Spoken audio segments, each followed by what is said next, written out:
Hello बच्चों, आज हम लोग राजीव अनसॉल्व पेपर 2026 कक्षा 10 गणित के बुक से पिछले वर्ष में आए हुए प्रश्न पत्र जो बोर्ड परीक्षा 2025 में हुआ था उसमें जो प्रश्न पत्र आया था उसको हम लोग सॉल्व करेंगे। अब यहाँ पर 2025 में ये सेट 1 जिसका पेपर कोड है 822 BV ये प्रश्न पत्र आया था। तो इस प्रश्न पत्र का हल हमने पिछले वीडियो में करा रखा है। इसको हमने 2 पार्ट में कराया है। पहले पार्ट में आपको मिल जाएगा खंड अ बहुविकल्पी प्रश्न और दूसरे पार्ट में आपको मिलेगा खंड ब वर्णात्मक प्रश्न। इसका पूरा हल हमने करा रखा है पिछले वीडियो में, जिसका लिंक आपको डिस्क्रिप्शन में मिल जाएगा, आप उसको वहां से देख सकते हैं। आज हम लोग हल करेंगे बोर्ड एग्जाम 2025 में पूछे गए प्रश्न पत्र जिसका पेपर कोड है 822 BW। ये सेट 2 है, इसको हम लोग हल करेंगे। तो ये पूरा प्रश्न पत्र जो है 3 घंटे 15 मिनट का होता है, जिसका पूर्णांक होता है 70 नंबर का। ये 70 नंबर का पेपर होगा जिसमें आपका बहुविकल्पी प्रश्न जो है 20 प्रश्न बहुविकल्पी पूछे जाएंगे। यहाँ तक देखिए 20 प्रश्न बहुविकल्पी पूछे जाएंगे, जो प्रत्येक प्रश्न 1 नंबर का होगा। तो हम लोग यहाँ पर खंड अ बहुविकल्पी प्रश्न से हल करना शुरू करेंगे। तो इसमें पहला प्रश्न दिया है, देखिए कोसेक A माइनस काट A एक ब्रैकेट में दिया है, दूसरे ब्रैकेट में 1 प्लस कास A का मान होगा। यहाँ पर 4 विकल्प दिया है, तो इस चारों विकल्प में से आपको सही विकल्प चुनकर अपने OMR शीट पर इसे करना है। तो चलिए पहला प्रश्न हम लोग हल करते हैं। ये प्रश्न संख्या 1 है आपका, जो कि दिया है कोसेक A माइनस काट A एक ब्रैकेट में है, दूसरे ब्रैकेट में 1 प्लस कास A। इसको हमें हल करना है। अब यहाँ पर हम क्या कर सकते हैं, यहाँ पर कोसेक A को हम बदल देंगे 1/साइन A में, अब माइनस काट A को बदल देंगे। आपको फार्मूला तो ज्ञात होगा, जो कि होता है कास A बटे साइन A। ये जो है 1 प्लस कास A, इसको वैसे रहने देना है, इसे लिखेंगे 1 प्लस कास A। अब यहाँ पर हम देखते हैं हर जो है आपका बराबर है। जब हर बराबर है तो अंश को घटा देंगे, यानी 1 माइनस कास A मिलेगा हमें। यहाँ पे मिल जाएगा 1 माइनस कास A और बटे साइन A। और यहाँ पर आपका है 1 प्लस कास A। अब यहाँ पर एक ब्रैकेट में मिल गया आपका 1 माइनस कास A और दूसरे ब्रैकेट में मिल गया 1 प्लस कास A। तो इसका जब हम गुणा करेंगे तो इसे फार्मूले पर हम तोड़ देंगे। फार्मूला जो कि होता है A माइनस B एक ब्रैकेट में और A प्लस B एक ब्रैकेट में बराबर A square minus B square. तो इसे हम लिखते हैं 1 का स्क्वायर यानी 1 होगा, अब माइनस कास A का स्क्वायर करेंगे तो कास स्क्वायर A और बटे साइन A। अब 1 माइनस कास स्क्वायर A का फार्मूला आपका होता है साइन स्क्वायर A बटे साइन A। अब इसमें से एक साइन A कट जाएगा, या तो आप इसको ऐसे लिख दीजिए, साइन A को 2 बार लिख सकते हैं, sine A multiply sine A upon में साइन A। तो इसमें से एक साइन कट जाएगा, तो आपका बचेगा क्या, साइन A बच जाएगा। तो इसमें जो है ऑप्शन नंबर डी, ये जो है option number D sine A ये आपका सही है।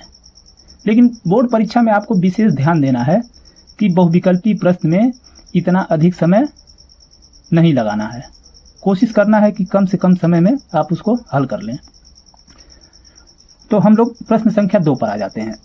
दूसरे प्रश्न में दिया है किसी पासे को एक बार फेंका जाता है तो एक विषम संख्या के आने की प्रायिकता होगी। तो यहाँ पर एक पासा है, ये प्रश्न संख्या आपका 2 है। तो एक पासे पर कुल 6 फलक होते हैं। अगर हम उसको फेंकते हैं तो उसमें 6 फलक पर जो अंक होंगे वह आने की संभावना होती है। तो आप लिखेंगे एक पासे को फेंकने पर, पासे को फेंकने पर प्राप्त परिणाम आपको क्या होगा? प्राप्त परिणाम कितने आपके परिणाम निकल करके आएंगे? कुल 6 परिणाम निकल करके आएंगे। वो कौन कौन होगा? अब पासे को जब हम फेंकेंगे तो उसमें ऊपरी फलक पर 1 भी आ सकता है, 2 भी आ सकता है, 3 भी आ सकता है, 4 भी आ सकता है, 5 भी आ सकता है और 6 भी आ सकता है। तो इसमें विषम संख्या आने की प्रायिकता पूछ रहा है। तो विषम संख्या आपका है क्या? विषम संख्या आपका क्या क्या है? एक तो 1, 3, 5। विषम संख्या क्या क्या है? 1, 3, 5। तो कुल कितने विषम संख्या हैं? कुल 3 विषम संख्या हैं। तो विषम संख्या आने की प्रायिकता क्या होगा, जिसे हम पीई से डोनेट करते हैं? यहाँ पर ये जो है 1, 2, 3 बटे कुल परिणाम कितना है? 6। तो ये 3 बटे 6 होगा। इसे काटेंगे एक बार में और ये 2 बार में कटेगा, यानी आपका प्रायिकता हो जाएगा 1 बटे 2। ये आपके प्रश्न का आंसर है। तो इस प्रश्न में जो है आपका ऑप्शन नंबर बी 1 बटे 2 यह सही है। इसकी प्रायिकता जो होगी 1 बटे 2 सही है। अब हम लोग इसके अगले प्रश्न की तरफ बढ़ते हैं। हम एक एक प्रश्न को पूरा विस्तार रूप से डिटेल में आपको बताएंगे, लेकिन आपको बोर्ड एग्जाम में कम से कम समय में इसको हल करके लाना है, अधिक समय नष्ट नहीं करना है। तीसरे प्रश्न भी दिया है, निम्नलिखित बारंबारता बंटन का मध्यक वर्ग होगा। यहाँ पर हमें सारणी दी है, ये सारणी दिया है, तो इस सारणी का हमें बारंबारता बंटन जो सारणी है इसका हमें मध्यक वर्ग बताना है। इसका मध्यक वर्ग होगा क्या?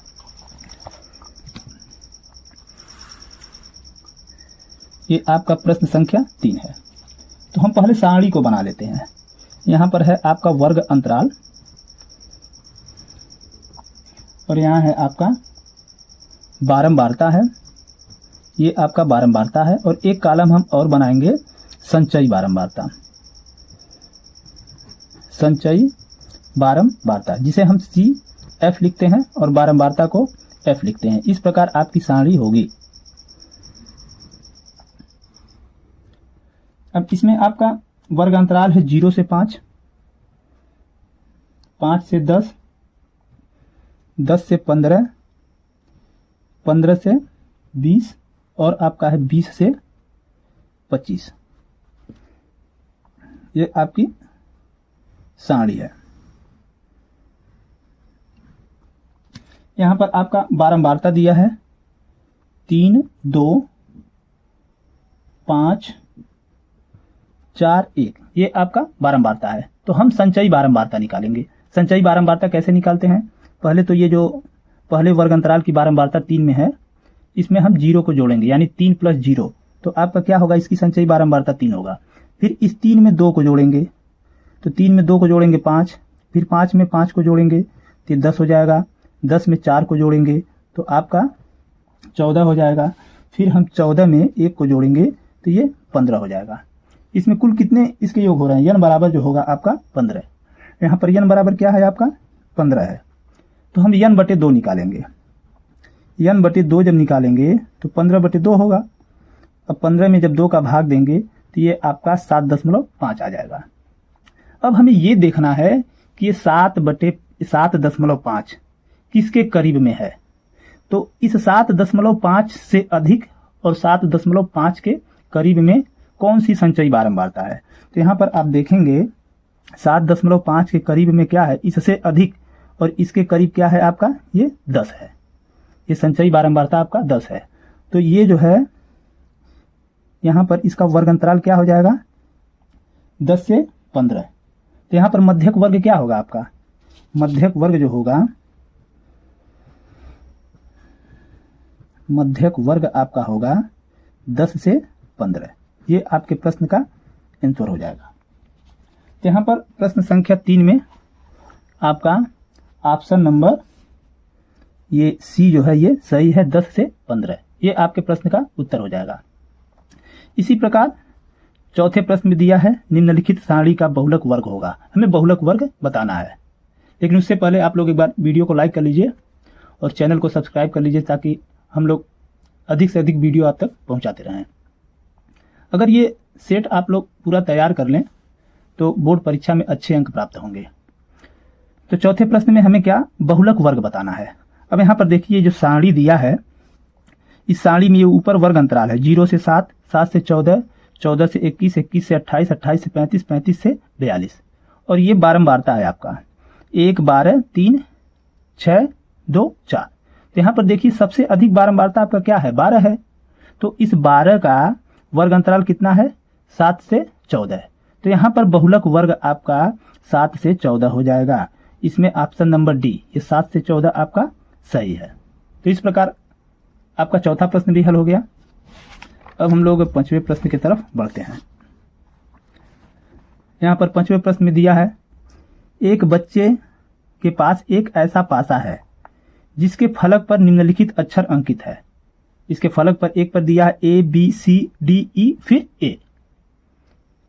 तो इसमें कह रहा है यदि पासे को एक बार फेंका जाता है तो A प्राप्त होने की प्रायिकता होगी। अब यहाँ पर देखिए कितने फलक हैं 1, 2, 3, 4, 5, 6। तो अगर हम पासे को फेंकेंगे तो कुल कितने परिणाम प्राप्त होंगे, कुल हमें 6 परिणाम प्राप्त होंगे। यहाँ पर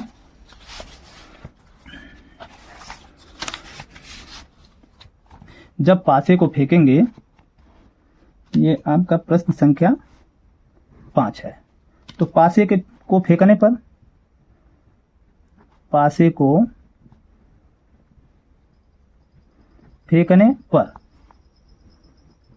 प्राप्त परिणाम कितने होंगे भाई 6 परिणाम। इसमें आपका देखिए 1, 2, 3, 4, 5, 6 कुल 6 परिणाम प्राप्त होंगे। अब इसमें कह रहा है यदि पासे को एक बार फेंका जाता है तो ए प्राप्त होने की प्रायिकता, तो यहां पर ए कितनी बार आ सकता है 1, 2 बार ए आएगा। तो यहां आप लिखेंगे अब ए प्राप्त होने की प्रायिकता आपकी क्या होगी, तो यहां पर ए 2 बार आने की संभावना है।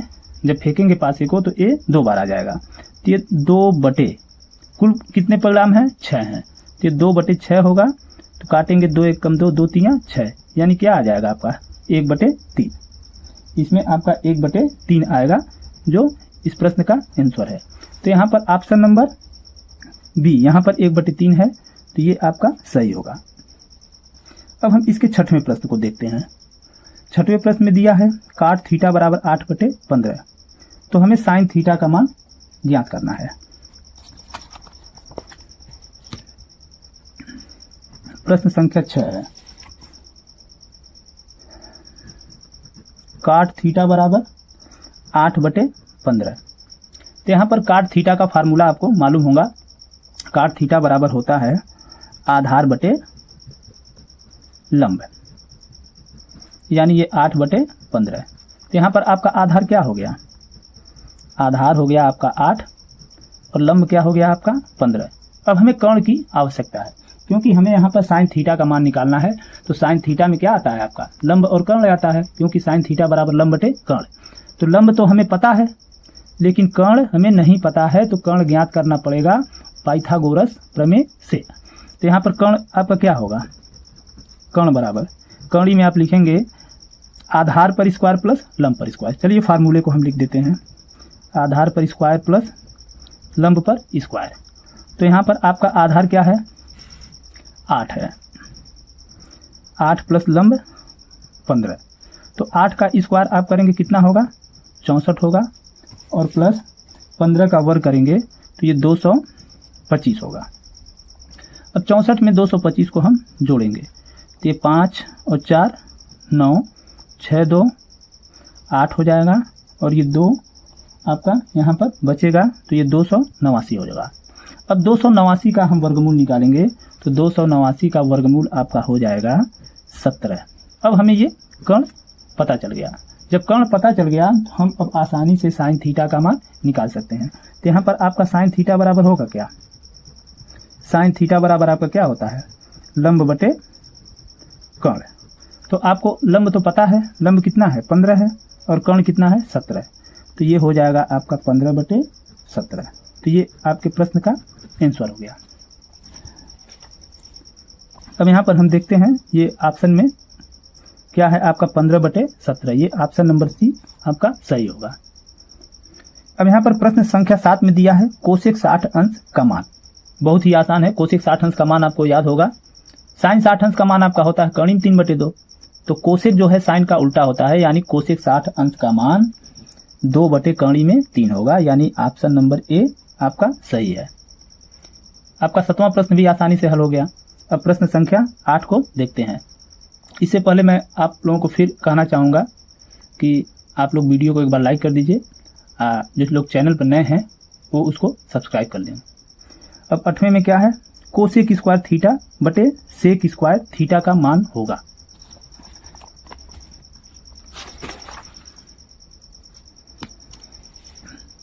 ये प्रश्न संख्या आपका 8 है।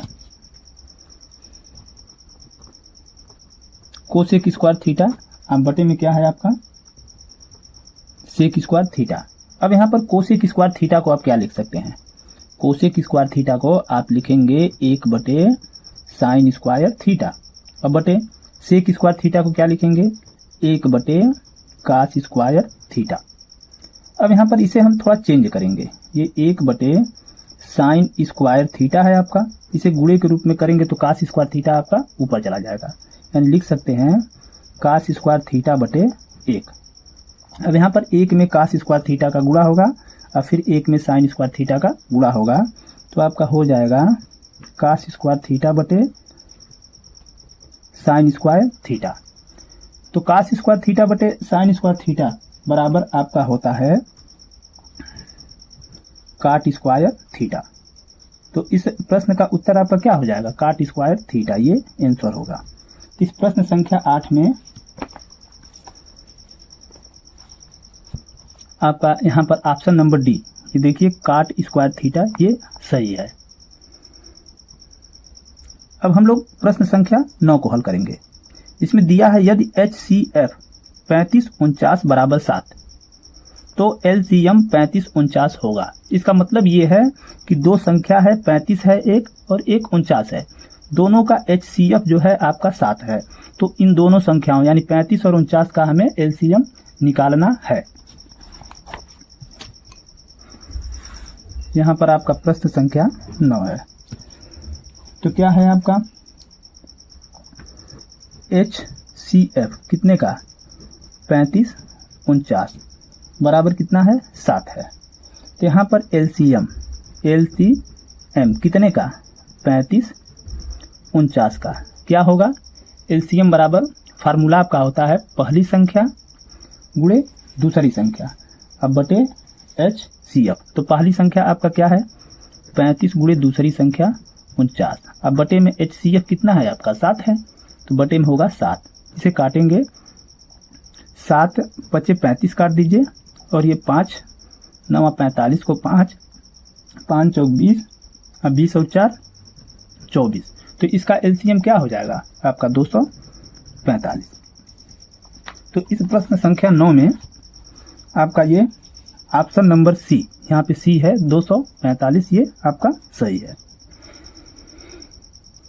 अब यहाँ पर ये 10वां प्रश्न है, दो संख्याओं 306 और 657 का HCF होगा। बहुत ही आसान क्वेश्चन है, ये तो छोटे बच्चों वाला प्रश्न है जो कि इसको आसानी से आप लोग कर सकते हैं।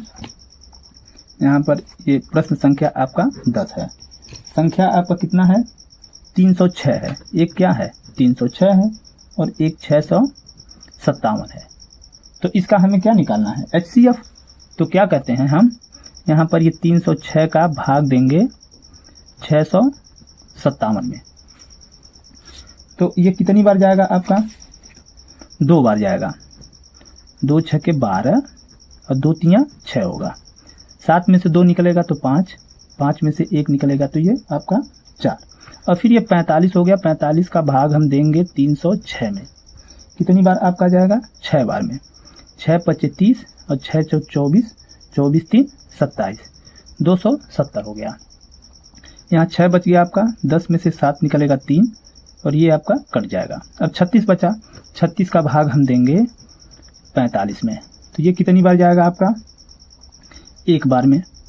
तो यहाँ पर ये 36 हो गया, ये 15 में से 6 निकलेगा 9, ये कट गया। अब 9 का भाग हम देंगे 36 में, तो ये 4 बार जाएगा, तो 9 चौक 36, ये आपका कट गया। तो यहाँ पर आपका HCF कितना होगा, आपका ये जो बचा है 9 जिससे ये कटा है वही आपका HCF होगा, ये आंसर है।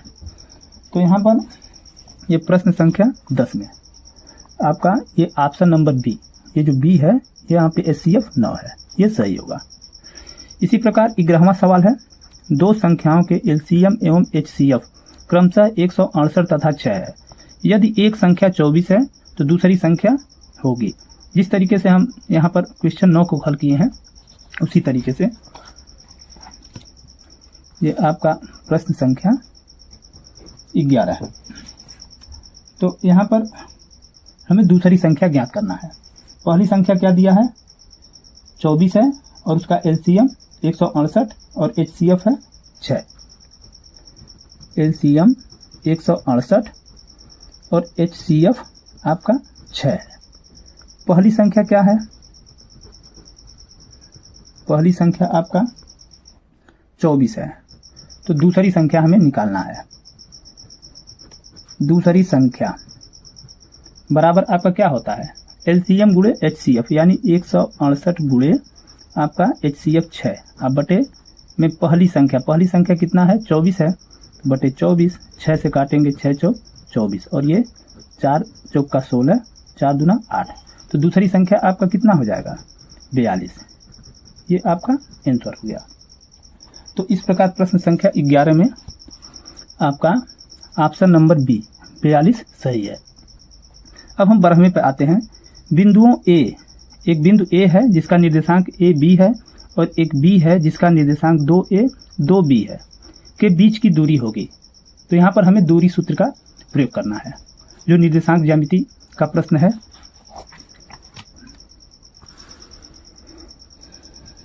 प्रश्न संख्या 12, बिंदु यहाँ पर आपका क्या है ए है, ए बी और क्या है बी, 2a और 2b है। तो यहाँ पर ए बी बराबर आपका क्या हो जाएगा, तो दूरी सूत्र का फार्मूला क्या होता है, x2 माइनस x1 का whole square plus y2 minus y1 का होल स्क्वायर। तो यहाँ पर x2 की जगह क्या लिखेंगे, ये 2a माइनस x1 की जगह पर a इसका होल स्क्वायर प्लस y2 की जगह पे 2b माइनस y1 की जगह पर b का होल स्क्वायर।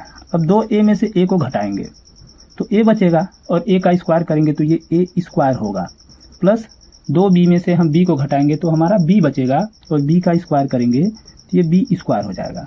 यानी इन दोनों बिंदुओं के बीच की दूरी जो होगी कर्ण में a square plus b square इकाई होगी। इसे क्या लिखेंगे, इकाई। तो इस 12वें प्रश्न में आपका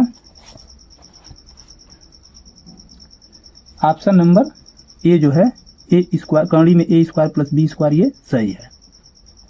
अब इसी प्रकार 13वां प्रश्न है जिसमें दिया है यदि 5 सेमी त्रिज्या वाले एक वृत्त के बिंदु P पर स्पर्श रेखा PQ केंद्र O से जाने वाली एक रेखा से बिंदु Q पर इस प्रकार मिलती है कि PQ बराबर 12 और OQ की लंबाई होगी। तो यहाँ पर हम चित्र भी बना दे रहे हैं ताकि अच्छे तरीके से समझ में आ जाए। प्रश्न संख्या 13 है, एक हमारा वृत्त है, इस तरीके से वृत्त है।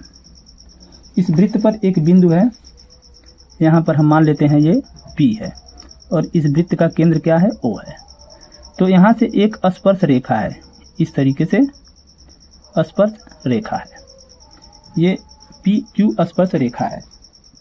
वो इस प्रकार है कि ये PQ जो है ये कितना है आपका 12 सेमी और ये जो है आपका वृत्त की त्रिज्या है, ये वृत्त की त्रिज्या है जो कि 5 सेमी की है।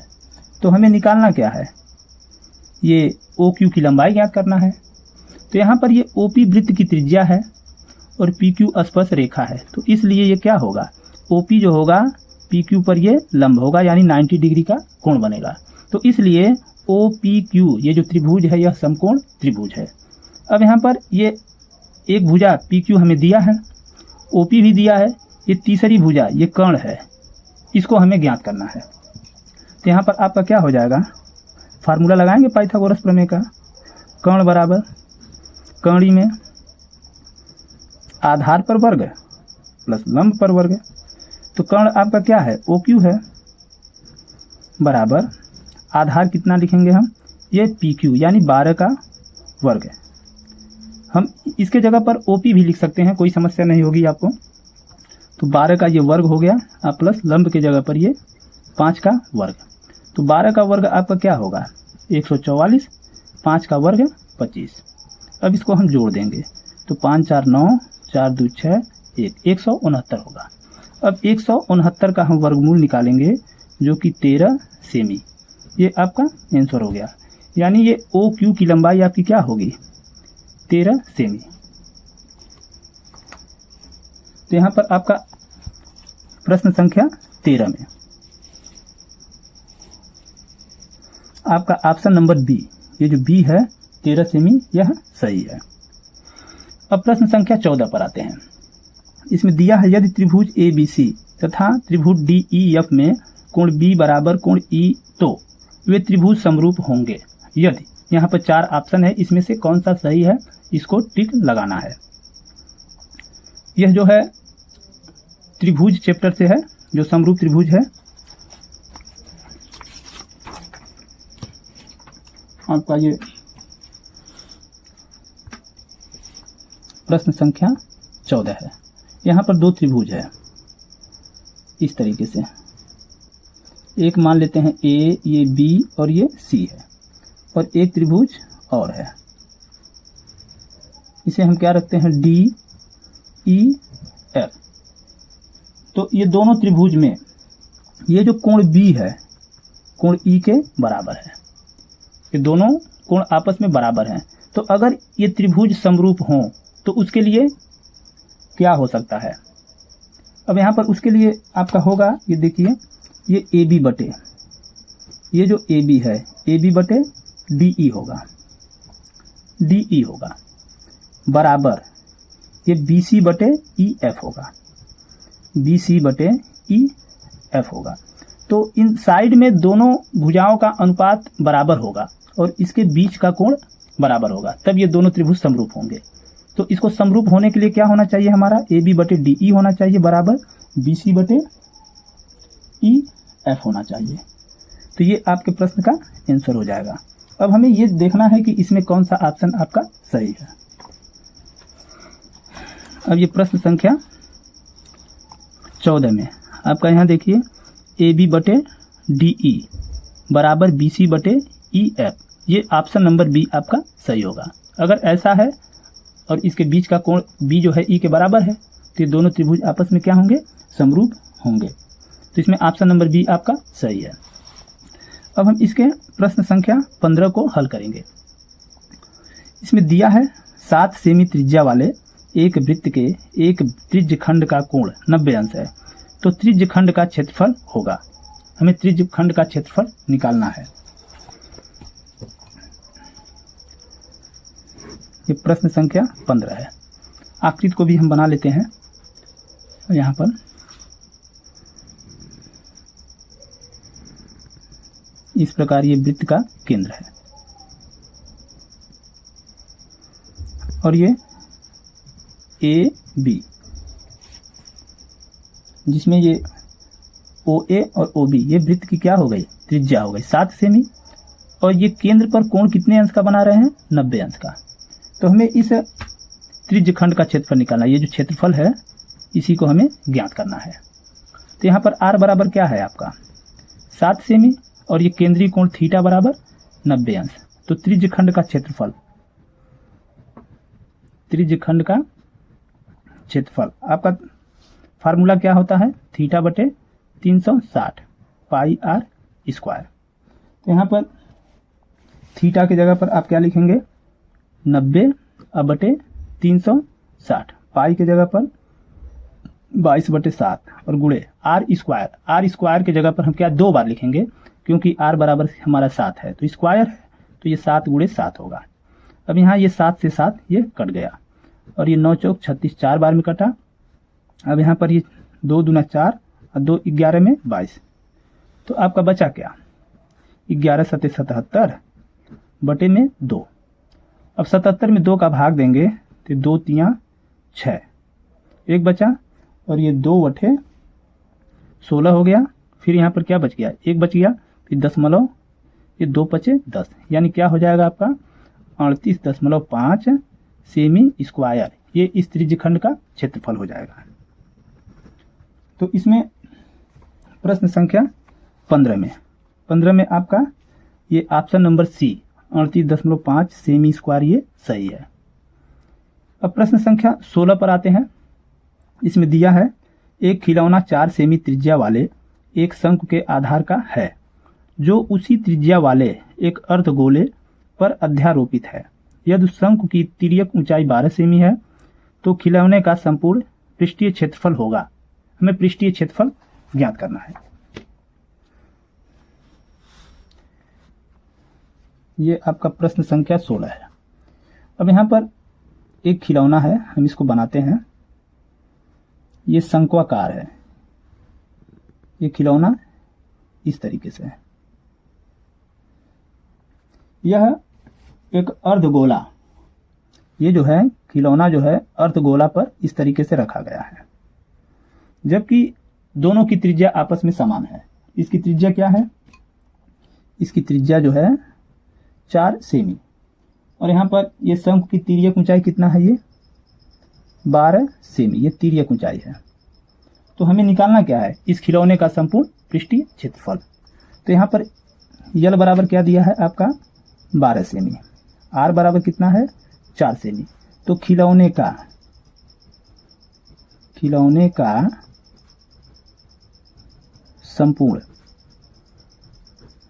पृष्ठीय क्षेत्रफल कितना होगा। इसमें शंकु का पृष्ठीय क्षेत्रफल में अर्धगोले का पृष्ठीय क्षेत्रफल जोड़ देंगे, जो कि होता है शंकु का पृष्ठीय क्षेत्रफल पाई आर एल प्लस अर्धगोले का पृष्ठीय क्षेत्रफल 2 पाई आर स्क्वायर। यहाँ पर हम पाई आर कॉमन ले लेते हैं। पाई आर जब कॉमन लेंगे तो ब्रैकेट में बचेगा यल और प्लस यहाँ पर बचेगा 2 आर बचेगा। पाई के जगह पर हम केवल पाई लिखते हैं, यहाँ पर आर के जगह पर 4 लिखेंगे, यल के जगह पर 12 प्लस 2 गुणे आर के जगह पर 4। तो यहाँ हो जाएगा 4 पाई, ये 12 प्लस 8 होगा, तो यहाँ पर 4 पाई गुणे 12 में 8 को हम जोड़ेंगे तो ये मिल जाएगा आपको 20। अब 20 में 4 का गुणा करेंगे तो ये 80 पाई होगा सेमी स्क्वायर। यानी इस खिलौने का संपूर्ण पृष्ठीय क्षेत्रफल 80 पाई सेमी स्क्वायर होगा। तो इस प्रश्न संख्या 16 में यहाँ पे देखिए ऑप्शन नंबर डी 80 पाई सेमी स्क्वायर यह सही है। अब प्रश्न संख्या 17 पर आते हैं, जिसमें दिया है द्विघात बहुपद x square plus 7x plus 12 के शून्यक होंगे। अब ये जान लीजिए द्विघात समीकरण है, द्विघात बहुपद है, तो जब द्विघात बहुपद है तो इसके 2 शून्यक होंगे, उसी को हमें निकालना है। ये 4 ऑप्शन दिया है। ये आपका प्रश्न संख्या 17 है। द्विघात बहुपद क्या है, x square plus 7x plus 12। तो हम क्या करेंगे, सबसे पहले इसका गुणनखंड करेंगे। तो 12 का गुणा 1 में 12, अब 12 का ऐसा गुणनखंड जिसको जोड़ने पर 7 आ जाए।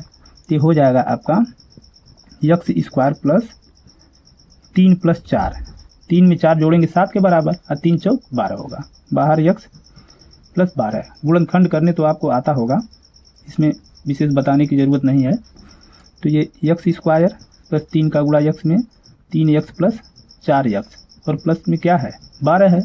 अब यहाँ पर हम x कॉमन लेंगे तो ये x प्लस 3 होगा, और प्लस 4 कॉमन लेंगे तो x प्लस ये 4 तियाँ 12, 3 हो गया। अब हम x प्लस 3 कॉमन ले लेते हैं, x प्लस 3 एक ब्रैकेट में होगा और x प्लस 4 एक ब्रैकेट में। अब जब भी हम शून्य को ज्ञात करेंगे तो यहाँ पर x प्लस 3 बराबर 0 लेकर चलेंगे और x प्लस 4 बराबर 0 लेकर। अब आप लिखेंगे x प्लस 3 बराबर 0 से, तो आपका आएगा x बराबर -3, और यहाँ पर x प्लस 4 बराबर 0 से, तो यहाँ आ जाएगा x बराबर -4। यानी आपका शून्य क्या मिलेगा, 1 मिलेगा आपका -3 और एक मिलेगा -4। तो ये दोनों द्विघात बहुपद के शून्यक होंगे। इसमें कौन सा ऑप्शन आपका सही है? यहाँ पर ऑप्शन नंबर ए -4 -3, यह आपका ऑप्शन सही है। अब यहाँ पर हम प्रश्न संख्या 18 में दिया है रैखिक समीकरण युग्म x + y = 14 और दूसरा है x - y = 2 का हल होगा। ये भी बहुत ही आसान प्रश्न है, इसका हल करना है। यहाँ पर ये प्रश्न संख्या आपका 18 है। एक समीकरण है आपका x + y = 14। अब यहाँ पर अगर हम y बराबर निकालते हैं, x को इधर करेंगे तो 14 - x होगा। इसे हम समीकरण 1 मान लेते हैं। दूसरा समीकरण आपका क्या है? x - y = 2 है। अब इसी में हम क्या करेंगे? इस y का मान रखेंगे। y की जगह पर ये x - y की जगह पर क्या रखेंगे? 14 - x = 2। किससे? समीकरण 1 से। ये मान समीकरण हम 1 से रखे हैं। अब x ये ब्रैकेट खोलेंगे तो -14 + x = 2। अब ये हो जाएगा आपका 2x बराबर, ये 2 है ये इधर आएगा तो प्लस के 14। अब यहाँ पर 2x = 14 में हम 2 को जोड़ेंगे तो ये 16 होगा और ये x = 16/2 काटेंगे तो 2/16, यानी x बराबर आपका क्या आ गया? 8 आ गया। अब यही x का मान हम समीकरण 1 में रख देंगे। तो समीकरण 1 आपका क्या है? y = 14 - x। तो y = 14 - x की जगह पर ये 8, तो y बराबर ये 6 हो जाएगा। 14 में से हम 8 को घटाएंगे तो क्या मिल जाएगा आपका? 6। तो इस तरीके से y का मान आपका आ गया 6। ये आपके प्रश्न का आंसर है। तो यहाँ पर प्रश्न संख्या 18 में आपका ये जो है option number B x = 8 y = 6, यह सही है। अब ये 19वां प्रश्न है। यदि द्विघात समीकरण kx² + 2 कड़ी में 6x + 3 = 0 के मूल समान है तो k का मान होगा।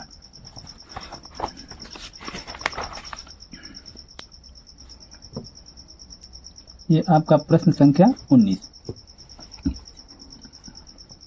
चूंकि यहाँ पर kx² + 2 कड़ी में 6x + 3 = 0 के मूल क्या हैं? समान हैं। तो मूल कब समान होता है भाई? जब वह b² - 4ac जो उसका विविक्तर होता है वह 0 के बराबर होता है। तो इसलिए जब ये मूल समान हैं तो यहाँ पर b² - 4ac बराबर किसके होगा? 0 के। अब इसमें b क्या है आपका? 2 कड़ी में 6 है, यहाँ लिखेंगे 2 कड़ी में 6 का स्क्वायर -4 गुणे a की जगह क्या लिखेंगे आप? k लिखेंगे। अब गुणे c की जगह पर 3 लिखना है बराबर 0। अब इसका वर्ग करेंगे तो 2 का वर्ग 4 और कड़ी में 6 का वर्ग 6 होगा, तो 4 × 6 = 24 हो जाएगा। इसका वर्ग कितना होगा? 24। अब माइनस ये 4 × 3 = 12 k = 0।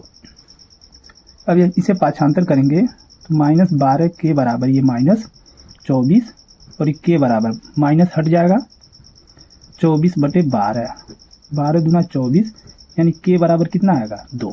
तो ये आपके प्रश्न का आंसर हो गया। तो इस प्रश्न संख्या 19 में आपका ऑप्शन नंबर सी ये 2 सही है। अब प्रश्न संख्या 20 पर आ जाते हैं, जो इस खंड अ का लास्ट प्रश्न है, जो दिया है AP -6 -4 -2 का 7वां पद होगा। यहाँ पर AP जो है ये समांतर श्रेणी का प्रश्न है। यह प्रश्न जो है समांतर श्रेणी का है। यहाँ पर AP की क्या है? आपका है -6 -4 और -2। तो इसमें प्रथम पद, पहला पद आपका क्या है? a बराबर -6, तो d हम निकालेंगे सार्व अंतर। दूसरे पद में से पहले पद को घटाएंगे, यानी -4 में से घटाना है -6 को, तो क्या मिलेगा आपका? -4 + 6, यानी d बराबर आपका हो जाएगा 2। 6 में से 4 को घटा देंगे +2 आएगा। तो इसका 7वां पद, ये जो है 7वां पद, यानी T7 बराबर आपका होगा a + 6d।